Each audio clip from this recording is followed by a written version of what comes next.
কামিয়াবি হয়ে যাবেন। জোরে বলুন সুবহানাল্লাহ। সবারই মনের ইচ্ছা নাই গো মক্কা মদিনা কাবা দর্শন করার, আল্লাহ রাসূলকে সাহায্য করব এরকম ইচ্ছা হয় না? সবারই হয়। আমার মনের বাসনা যাব মদিনা, নয়ন ভরে দেখব নবীর রওজাখানা। জোরে বলে আমার মনের বাসনা যাব মদিনা, নয়ন ভরে দেখব নবীর রওজাখানা। খোদা পূরণ করো না মোদের মনস্কামনা, খোদা পূরণ করো না মোদের মনস্কামনা, নয়ন ভরে দেখব নবীর রওজাখানা। ওই মদিনা তুমি যে অতি ভাগ্যবান, তোমার বুকে শুয়ে আছে নবী দো জাহান। ওই মদিনা তুমি যে অতি ভাগ্যবান, তোমার বুকে শুয়ে আছে নবী দো জাহান। তুমি নবী না ছিলে জগৎ সৃজন হতো না, নয়ন ভরে দেখব নবীর রওজাখানা। সকলে পড়েন আমার মনের বাসনা যাব মদিনা, নয়ন ভরে দেখব নবীর রওজাখানা। খোদা পূরণ করো না মোদের মনস্কামনা, খোদা পূরণ করো না মোদের মনস্কামনা, নয়ন ভরে দেখব নবীর রওজাখানা। মহব্বতে বলে যা কিছু আজ দেখি আমি মনটা ভরে না, বারে বারে যেতে চাই সোনার মদিনা। যা কিছু আজ দেখি আমি মনটা ভরে না, বারে বারে যেতে চাই সোনার মদিনা। দয়ার নবীর রওজা দেখে, দয়ার নবীর রওজা দেখে পানটা জোড়াবো, নয়ন ভরে দেখব নবীর রওজাখানা। আমার মনের বাসনা যাব মদিনা, আমার সোনার নবীর দেয়া আহা দেখতে লাগে বেয়া, নূরে ভরা নূর নবী নূরানি পরিবেশ। জোরে বলে আমার সোনার নবীর দেয়া আহা দেখতে লাগে বেয়া, নূরে ভরা নূর নবী নূরানি পরিবেশ। আল্লাহুম্মা سيدنا مولانا محمد صلی علی محمد صلی علی محمد ہر دم زبان سے نکالو پاک نبی محمد، ہر دم زبان سے نکالو সফিয়ানা মুহাম্মদ। বরাবর মুআজ্জাজ সামাঈন আল্লাহ নবী সাল্লাল্লাহু তাআলা আলাইহি ওয়াসাল্লামকে জানিয়ে দিলেন, বলে ইয়া রাসূলুল্লাহ প্রয়োজন হলে তলোয়ার ধরতে হবে, ঢাল ধরতে হবে, যুদ্ধ করতে হবে। বাবা এখন চাইনি যে একজন ছোট বাচ্চি এসে 20 টাকা দান দিয়েছে, আল্লাহ পাক ওই ছোট বাচ্চির দানখানা যেন কবুল করে। সকলে মিলে বলুন আল্লাহুম্মা আমিন, আল্লাহুম্মা আমিন। ব্রাদার মুআজ্জাজ সামাঈন আপনাদের সম্মুখে বাবা বলতে চাই মর্মান্তিক ঘটনা। জিবরিল বলার পরে জিবরিল চলে গেলেন সিদরা। আল্লাহর নবীজি এবার সমস্ত সাহাবা বর্গগণকে নিয়ে আবার নবীজি বলতে লাগলেন, তোমাদের মধ্যে থেকে কে এমন পালোহান রয়েছে যে 46 কেজি খানেওয়ালার সঙ্গে যুদ্ধ করবে? 2.5 থেকে 5 মণ তলোয়ার চালানো ব্যক্তির সংখ্যা বাবা যুদ্ধ করবে 10,000 সৈন্য যার জল খাবার হয় পানি খাবার হয় এই ব্যক্তির সঙ্গে কে যুদ্ধ করবে কোন সাহাবা বর্গগণ হাত উত্তোলন করে না গেলি তো বিবি দেওয়া ঠিক না বলেন হবে না ছেলে ইয়াতিম হবে বলে আমাদের ঘরের মায়েরা বলবে বলে যাস না ওখানে যুদ্ধ হচ্ছে ছেলেদেরকে ঘরে ঢোকাবে না বলে চাই ইসলাম হোক চাই আজকে দুনিয়াবি হোক আমাদের ছেলেদেরকে পাঠাবো না কেন একটাই এখনকার যুগের লাল দুইটা তিনটা তো পাঁচটা সাতটা তার নিচে না কেউ নিচে গো হ্যাঁ অতিরিক্ত হলে দুটিয়া আর যদি পরপর মেয়ে যদি হয় তো একবার চেষ্টা করছে আর ছেলে মেয়ে যদি উপায় হয় বলে এখান থেকে শেষ করে ইতি আর সরকারও এমন এক জিনিস রেখেছে বলে দ্বিতীয় সন্তান নেবার পর আসল জিনিস তোমাকে এবার কাটতে হবে মানে ছেলেটা বন্ধ করে দিতে হবে আর সন্তান জানে না আসে তল্লান নবী আকা মুস্তাফা জানিয়ে দিলেন তোমাদের মধ্যে থেকে কে এমন পালোহান রয়েছে একটু বলো বলো যে আমরের সঙ্গে যুদ্ধ করবে কেউ আর হাত উত্তোলন করে না অনেকক্ষণ নবীজি আল্লাহর নবী এই কথা যখন বলছেন কেউ হাত উত্তোলন করে না অবশেষে পিছন থেকে 7 থেকে 8 বছরের এক শিশু সন্তান হাত উত্তোলন করেছে ইয়া রাসূলুল্লাহ ইয়া হাবিবাল্লাহ ওই আমরের সঙ্গে আমি যুদ্ধ করব গোস্তাকে রাসূলের সঙ্গে যুদ্ধ করব কাবার চাতালে বসে বসে আল্লাহর কাছে প্রতিজ্ঞা করেছে এ আমরের সঙ্গে ইয়া রাসূলুল্লাহ ইয়া হাবিবাল্লাহ যুদ্ধ করব ওগো নবীজি চাই আমার জান থাক চাই যার আমার শহীদ হয়ে যা আজকে কতর হয়ে যা বিবি আবার দেওয়া হোক সন্তান ইয়াতিম হয়ে যা আমি ওই ব্যক্তির সঙ্গে যুদ্ধ করব আল্লাহ নবীজি বলল তুমি ছোট মানুষ রয়েছ 7 থেকে 8 বছরের শিশু সন্তান এই শিশু সন্তানের ক্ষমতা দেখে 7 থেকে 8 বছরের সন্তান 46 কেজি খাওয়া ব্যক্তির কাছে যদি দাঁড়ানো করা যায় তো কেমন লাগবে গো দেখে গো পায়ের হাট পর্যন্ত হবে বলেন হবে কি হবে না তাহলে এর সাহস কতটা দেখেন যে ইয়া রাসূলুল্লাহ আমি যুদ্ধ করব নবীজি বললেন তুমি তো ছোট মানুষ বসে গেলেন দ্বিতীয়বার আল্লাহর নবীজি পুনরায় এলান করলেন বলে কে আজ আমরের সঙ্গে যুদ্ধ করব কে করবে একটু বলো বলো কেউ হাত উত্তোলন করে না ওই পিছন দিক থেকে পুনরায় ছেলেটা হাত উত্তোলন করল ইয়া রাসূলুল্লাহ ইয়া হাবিবাল্লাহ আমরের সঙ্গে যুদ্ধ করব আল্লাহর নবীজি তাও তাকে কি করলেন বসে যাওয়া আবার বসে গেলেন তৃতীয়বার রাসূলুল্লাহ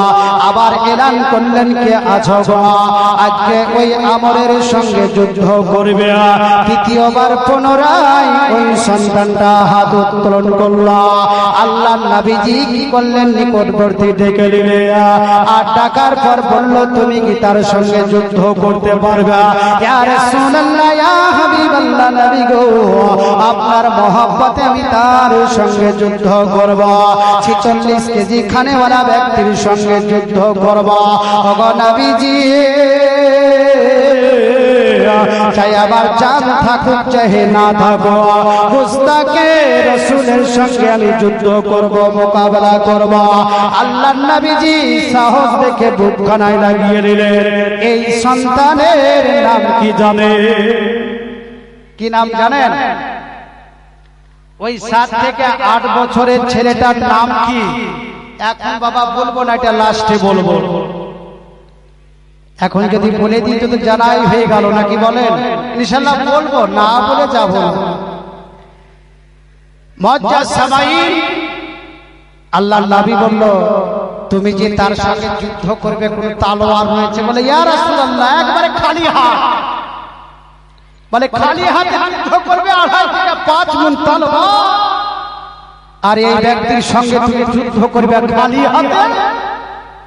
বলে ইয়া রাসূলুল্লাহ, ইয়া হাবিবাল্লাহ, হাবিবাল্লাহ, এই খালি হাতি আপনার যদি বরকত থাকে, আপনার দোয়া থাকলে এই খালি হাত অস্ত্র তৈরি হয়ে যাবে। সুবহানাল্লাহ, জোরে বলেন না সুবহানাল্লাহ। হবে না গো, অস্ত্র তৈরি হয়ে যাবে। কেন আল্লাহ রাসূল সাল্লাল্লাহু আলাইহি সাল্লামের দরবারে দুইজন সাহাবী এসেছিল, অনেক রাতও হয়ে গেছিল, অন্ধকার ছিল। তো বলে ইয়া রাসূলুল্লাহ, এই অন্ধকারে কি করে যাব? তো দুটা ডাল ভেঙে নিলেন, বলে যাও এই ডালই তোমার লাইট তৈরি হয়ে তোমার বাড়ি পর্যন্ত পৌঁছে দিবে। জোরে সুবহানাল্লাহ। তো অবশেষে যখন ডাল ভাঙলেন, ভাঙার পর বন্ধ করে গেলেন, তো এই ডাল আলো আলো ছড়াতে আরম্ভ করেছে। জোরে বলুন সুবহানাল্লাহ। আমরা যদি শত শত আজকে ফুদি মন্ত্র পড়ি তবে হবে হবে না। যদি বাবা মন্ত্র যদি আজকে হিন্দুদের যদি পড়ে তা আর থামবে বলেন? থামবে না। যদি পড়ে কৃষ্ণং কৃষ্ণং শ্রীনন্দ কৃষ্ণ সর্বনামে যোগে থামবে। আমরা যদি ফাতিহা পড়ি আলহামদুলিল্লাহি রাব্বিল আলামিন হবে। আমাদের জবান ভালো লাগবে, টুটাও হওয়া জবান। হামেশা মিথ্যা বলি, চুগলখড়ি আর দাগাবাজি বিভিন্ন রকমের জিনিস আমরা বলতে দেখি, হালাল খেতে পারি না। সবার বাড়িতে তো আজকে সুদ নাকি বলেন না, ঘুষ সুদ সব। তাহলে হালাল আমরা কোথা থেকে আর পাবো? তার জন্য আমাদের কুয়ে বাবা কাজ হচ্ছে না, হচ্ছে না।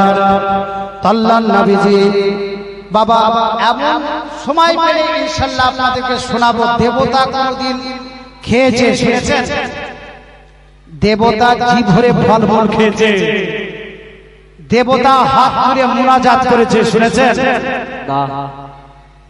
আর মক্কার জমিনের কবরস্থানে পারস্য দেশের খ্রিস্টানের একজন রমণীর লাশ পাওয়া গেছে। এই খবর, এই ঘটনা কোনদিন বাবা শুনেছেন? না। শোনেননি? ইনশাআল্লাহ যদি সময় থাকে তো বলবো, আর আল্লাহ যদি চাই কোনদিন এসে যদি আপনাদের মন যদি জয় করতে পারি তবে গানা কি বলেন? বাবা ভালো লাগছে একটু জোরে সুবহানাল্লাহ বলেন তো। সুবহানাল্লাহ। হাত উঠিয়ে বলেন ইয়া রাসূলুল্লাহ, নারে তাকবীর, আল্লাহু আকবার, নারে রিসালাত, ইয়া রাসূলুল্লাহ। আপনাদের জাজবা ভালো লাগছে বাবা খুব। অনেক জায়গায় দেখেছি তো মিনমিন মিনমিন করে, কিন্তু বাঁকুড়াতে কিছুদিন আগে গেছিলাম, তো আমাদের জাজবাত দেখে আমি প্রথমে মাইক ছেড়ে পেছে হটে গেছিলাম, ভয় লেগে গেছিল। মানে সুবহানাল্লাহ এত জোরে বলেছেন, ঝগড়া না হয় লেগে গেছে। তো আজি জানে মহতারাম বারাদার ইসলাম মুজাসসামিল আল্লাহর নবী মহানবী সাল্লাল্লাহু তাআলা আলাইহি ওয়াসাল্লাম ওই ছোট বাচ্চাকে বলল, তুমি যে আমার সঙ্গে যুদ্ধ করবে, কোন কি তলোয়ার রয়েছে, কোন কি ঢাল রয়েছে? ইয়া রাসূলুল্লাহ, ইয়া হাবিবাল্লাহ নবী গো, আমার কাছে কোন রকমের কোন অস্ত্র নাই, তলোয়ার নাই, ঢাল নাই। তাহলে আমরে, ওই আমরের সঙ্গে তুমি কেমন করে যুদ্ধ করবে? আল্লাহর নবীজি হযরত ওসমান গনিকে ডাকার পর বলল, ওগো ওসমান গনি, তোমার বাড়িতে কি কোনো তলোয়ার রয়েছে, কোনো কি চাকু রয়েছে? ইয়া রাসূলুল্লাহ, ইয়া হাবিবাল্লাহ, বাড়ি যাওয়ার পর দেখতে হবে। আল্লাহর নবীজি বলল, তাড়াতাড়ি করে চলে যা। ওসমান গনি কি করলেন? বাড়ি চলে গেলে বাড়ি তন্ন তন্ন করে খোঁজার পর দেখতে পেলে 26 থেকে 87 ইঞ্চির এখন চাকু পেল।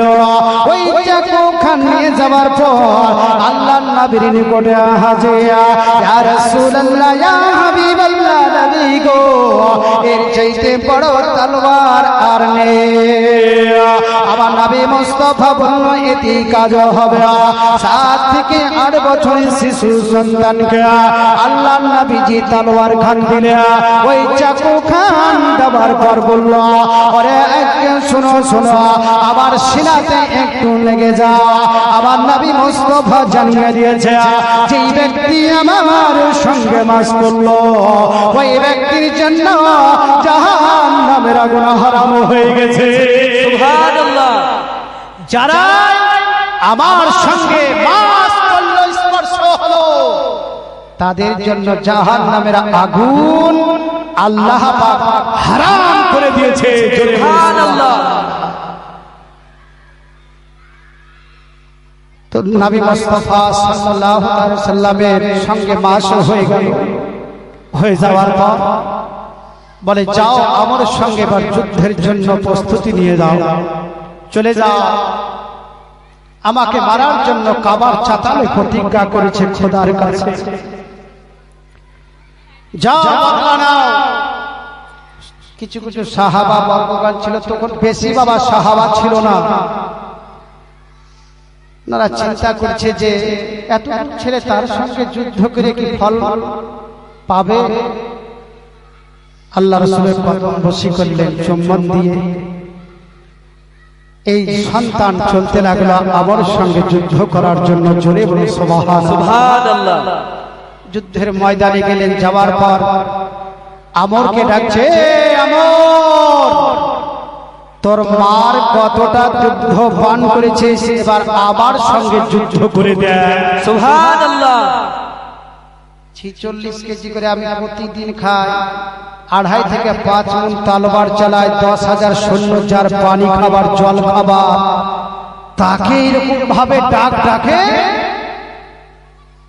তবে এতটুকু ছেলে বলে তোর মার কতটা দুগ্ধ পান করেছিস, আয় আমার সঙ্গে যুদ্ধ করতে। এর রক্ত কিন্তু টক টক টক টক করে বাবা ফুটতে আরম্ভ হয়েছে। নিকটবর্তী গেল। যাওয়ার পর বলছে হ্যাঁ রে বাড়ি ফিরে যা, তোর মাকে যদি বেওয়া না করিস তাড়াতাড়ি চলে যা। বলে এখানে ফিরার জন্য আসেনি, তোকে চিরতরের জন্য জাহান্নাম পাঠানোর জন্য এসেছি। সুবহানাল্লাহ। একজন কাফের এখানে সুবহানাল্লাহ বলতে পাবে নাকি? যে গুস্তাখে রাসূল। ঠিক আছে, বলে এহন অবস্থায় এই কাফের এই কথা শোনার পর আরো রাগান্বিত হলো। বলে তোর তো ক্ষমতা কম নাই, বলে আমার সঙ্গে যুদ্ধ করবে। বলে হ্যাঁ আমি যুদ্ধ করার জন্য এসেছি। বলে তাহলে এসে যুদ্ধ করতে। এই ছোট বাচ্চা যুদ্ধের পূর্বে একটা গোল বাবা দাগ দিয়ে নিলেন। বাবার যুদ্ধের জন্য একটা গোল বাবা দাগ কেটে নিলেন। এবার দাগ কাটার পর কি যেন ওই ছোট বাচ্চাটা তেলাওয়াত করলো, পাঠ করলো। করার পর ওই জায়গাখানে দাঁড়িয়ে গেল। 26 থেকে 27 ইঞ্চি তলোয়ার নিয়ে দাঁড়িয়ে যখন গেলেন, এবার ওই আমর চলে আসছে। আজকে 2.5 থেকে 5 মণ তলোয়ার নিয়ে চলে আসতে লাগলো। আসার পর বলতেছে তুমি যুদ্ধ করার জন্য আমাকে বারবার হুমকি দিচ্ছ, তোমাকে সর্বপ্রথম এই পৃথিবীর জমিন থেকে আমি চিরতরের জন্য শেষ করে দিই। আর গোল যে দাগ কেটেছে, এই দাগ কাটার পরে যে কি যে পড়লো, ওই দোয়াটা যদি আপনিও পড়েন, যদি তলোয়ার চালায় তো আপনাকে তলোয়ার লাগবে না।